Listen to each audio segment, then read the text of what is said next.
Wow, guys, it's been a long time, but welcome to another Digimon figure review. This time we're looking at the D-Arts OMEGAMON. Now, I haven't got a Digimon figure in a long time, and the last ones I've got have been Digivolving ones, and I've kind of digivolved, past wanting the Digivolving ones because most of them look like crap in either mode, because they're not really designed to be transforming characters. These are especially the original Digivolving Omegamon.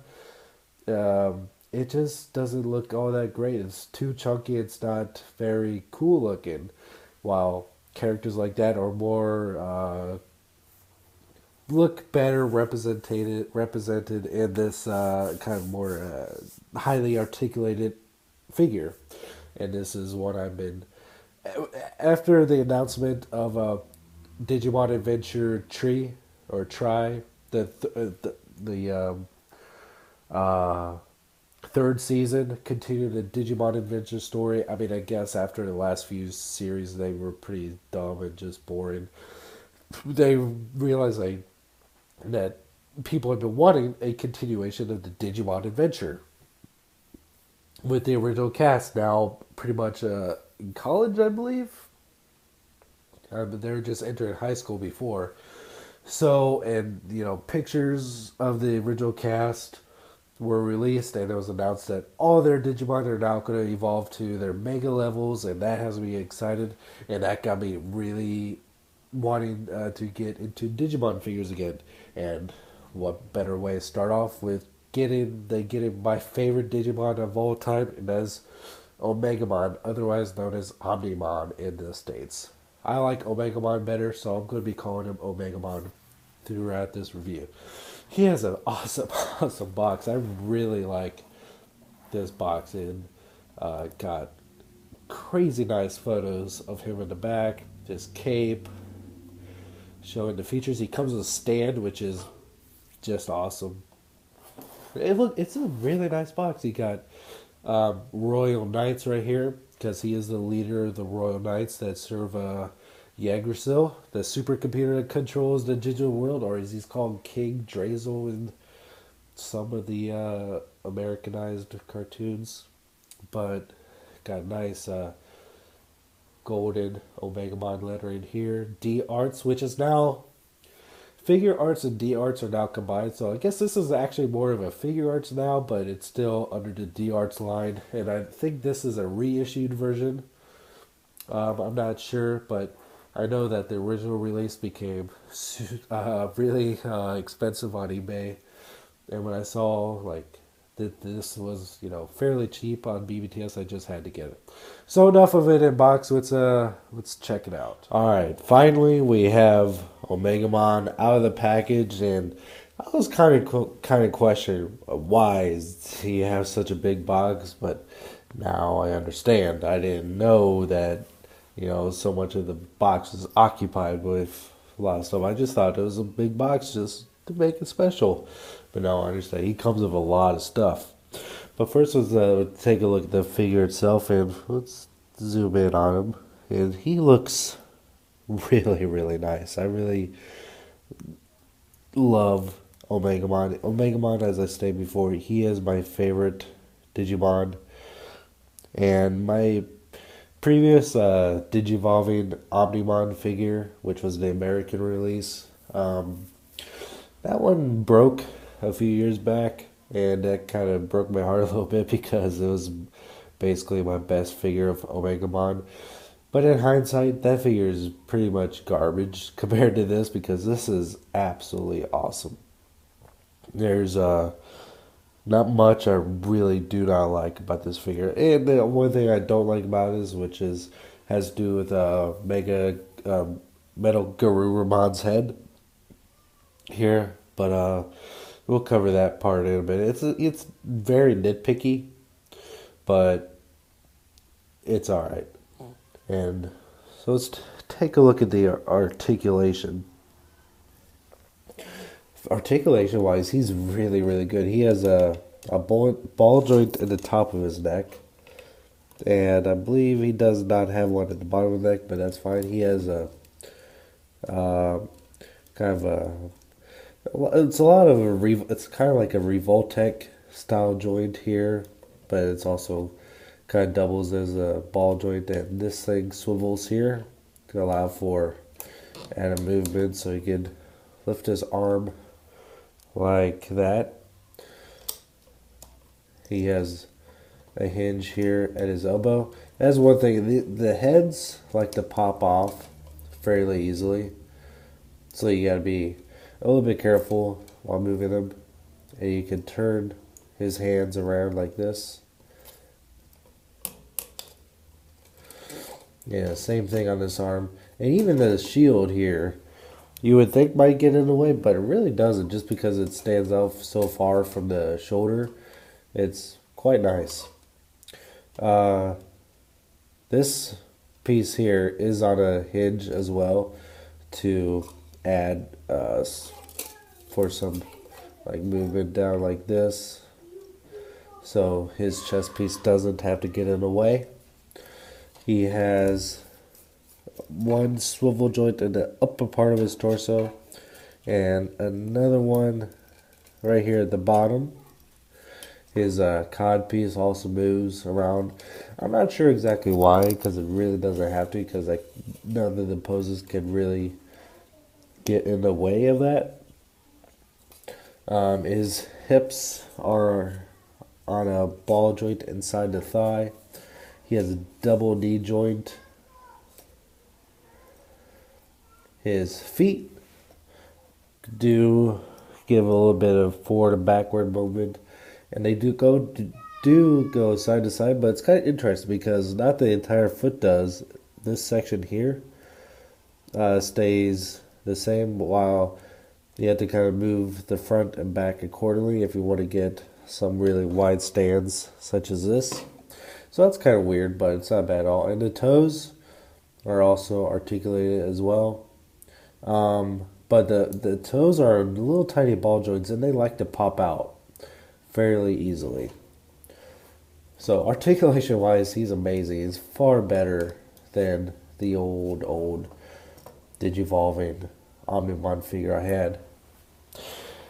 And as far as his tail, his cape, this cape here is very articulated. Each section here can go up like this, and it just gives a nice range of movement for any poses that he might have. And let's see, let's talk about his weapons. Now, my favorite weapon that he has is his gray sword, which is translated into Transcendent Sword in the U.S. You kind of just open up the mouth of his hand, and you see a hole in there. That's right there, you can see it. And let's take a look at his sword, actually. Now, I've seen a lot of complaints about this sword, and I think they're fairly justified about the sword. The chrome on the sword being kind of chafed and scratched up. And you do see a little bit of that right here. And this was not used. This is brand new out of the package, and it is kind of unforgivable. Like, well, how is it getting this scratched in the box? And this is a fairly common complaint with the figure, and I really understand it.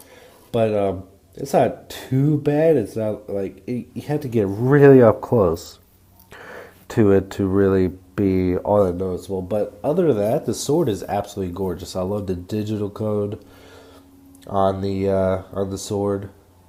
It's looks very menacing, man. That really looks pretty bad right there. That scraped off chrome. That's pretty bad. But then you put it in his hand here. You close it up, and there you go. Looks pretty badass. And the head comes off also. And the other one. Alright. Now, here's something weird. I'm not sure why they did this. They included this extra jaw for the metal Garurumon, which is supposed to accommodate the Garuru cannon. And I tried it several times, and I just don't quite. I mean, the mouth is supposed to hug the cannon snugly like this, and that part looks okay, but it doesn't look bad. You can't leave this jaw on because it kind of will tuck it over his teeth like this. But it does not look bad putting this Garou cannon on this head with this jaw. It doesn't look bad at all. I'm not sure what the deal is with that, but you open up the jaw here, like so. And for me, it's just really too much of a pain in the ass to switch out the jaws every time. And especially if it doesn't look that bad to begin with. Now, there's this peg here, right here. And there's a slot right in there, and that will slide into there pretty easily.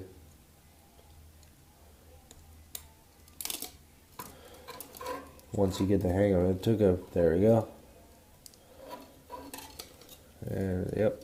So the only reason I can figure that jaw exists is just to close this gap right here. But that does not look bad at all. So it's really up to you, but I don't think that was necessary because that looks perfectly acceptable to me. It looks pretty badass actually. I like it a lot.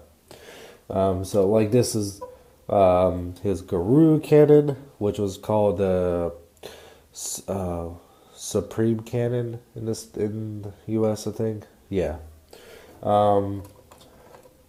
Yeah. So he's pretty. This piece, like I said, it's mostly a pain in the ass because there's this tiny little clip right here that's supposed to clip onto just to give that little bit of, you know, I don't even know why it's there. It just seems kind of silly. I'm really glad that it looks perfectly fine like this because I was not looking forward to having to switch out the jaw pieces every time I wanted to put the Garou cannon on.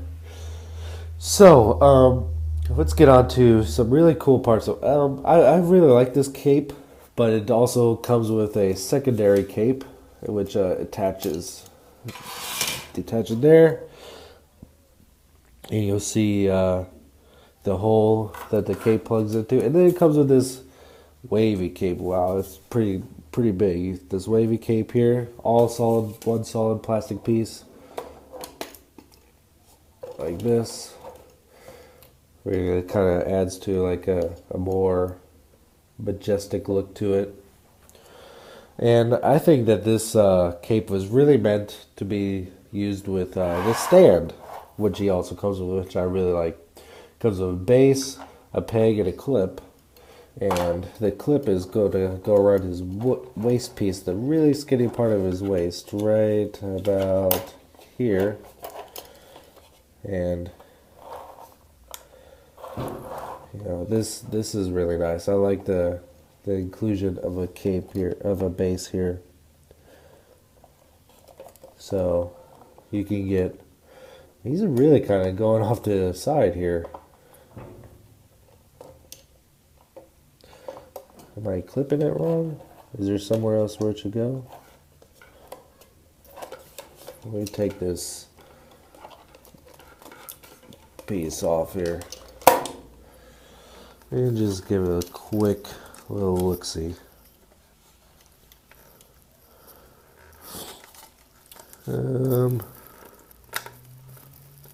Clickety click click click. Technical difficulties. There, okay, that feels a lot better. It really kind of goes best on the lower part of his waist, and it snapped right back up. So, yeah, I'll figure that out best for the final thoughts. But you can get some, really cool poses with the stand and the cape. Presenting his sword with his cape, flapping in the wind. One interesting note is that This is OMEGAMON was featured heavily in the completely CG movie X Evolution, and this is not that OMEGAMON because this is more the adventure OMEGAMON. Even though they said Royal Knight, also I think this is also from what was it, Savers, also called Data Squad, because ever slightly different detail from X Evolution. He does not have this crest on his body. He has the symbol, the digicode for Brave, I believe. I forget. It's been so long since I've seen the first season in its entirety. But the OMEGAMON from X Evolution does not have the crest, and it has like the code or the symbol for brave or friendship, which was either Ty or Matt's DigiCrest symbol. So it's an interesting little detail I just actually recently noticed, and could not be any happier with this figure. Overall, I do not regret getting the D-Arts OMEGAMON at all. I absolutely love this figure. It is one of the most beautiful pieces I've added to my collection, and just a great replacement and representation of OMEGAMON from Digimon Adventure. And with the announcement that Digimon Adventure the third season of the original story is coming next year, I hope that we see OMEGAMON once again, because he is my favorite, always has been, always will be. He holds a special place in my heart as far as Digimon goes, and I cannot believe I did not get this figure any sooner than I did, because I it's just an amazing figure. The articulation's great, the sculpt is great, the accessories are great.